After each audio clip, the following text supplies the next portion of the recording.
C'est déjà fait. Merci. Bon golf. Maintenant, on sait que le printemps, c'est aussi pour plusieurs l'occasion d'achat d'une nouvelle voiture, mais c'est pas pour tout de suite encore. Alors, Robert Poiti, que je joins tout de suite, est le président directeur général de la Corporation des concessionnaires automobiles du Québec. Bon midi.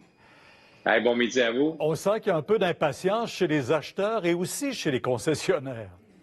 Oui, puis même probablement chez les golfeurs, il faut quand même prendre sa voiture pour aller au golf, mais au-delà de ça, effectivement, je vous dirais qu'il y a plusieurs retours de location qui n'ont pas été faits au cours des dernières semaines. Et là, on parle de 6 semaines minimalement.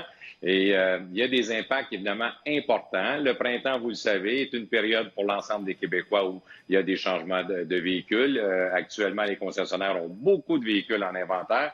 Donc, c'est sûr que, comme le disait la personne avant moi, il y a sûrement, et il y a une façon, on a soumis un protocole très sécuritaire au gouvernement du Québec il y a quelques semaines, un peu dans l'ordre de ce qu'on a fait aussi pour les pneus, la mécanique. Et évidemment, on attend les réponses gouvernementales et on a suivi les règles depuis le début. Donc, on aimerait bien, effectivement, pour les citoyens, pour les concessionnaires, comme je le disais souvent, un moteur économique important qui est arrêté actuellement au niveau des ventes. Est-ce que les gens achètent de façon virtuelle? Parce qu'on aime toujours essayer une voiture, pouvoir la sentir, comme on dit, là.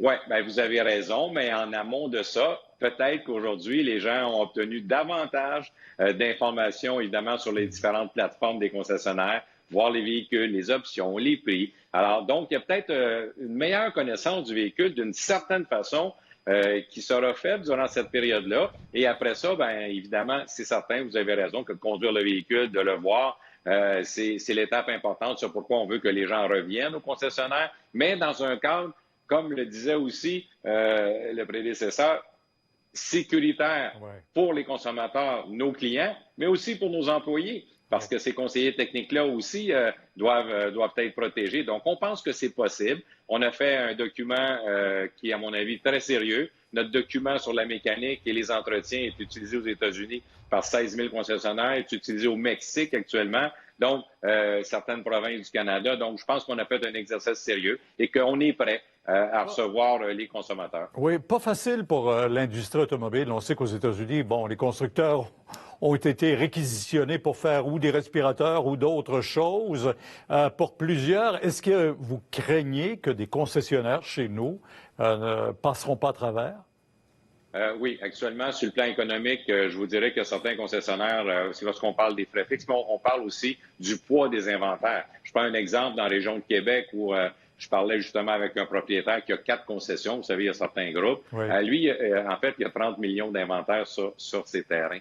Alors, supporter ça, je comprends que les constructeurs donnent un coup de main, mais la vérité, c'est que certains auront beaucoup de difficultés, peut-être même à reprendre les affaires. Donc, on espère que ce soit le plus rapidement possible, mais toujours à l'intérieur d'un protocole de santé publique vraiment important. M. Poiti, merci beaucoup. Merci à vous. En pleine période de confinement, les écocentres ont commencé à reprendre leurs activités au Québec. Au Saguenay, par exemple, la réouverture des 4 centres était très attendue. On a eu droit à un important achalandage ce matin, de longues files d'attente qui étaient visibles avant même l'ouverture des installations. Les citoyens qui veulent profiter du service doivent évidemment respecter plusieurs consignes là aussi. Des agents de sécurité ont aussi été déployés sur place pour assurer justement la sécurité.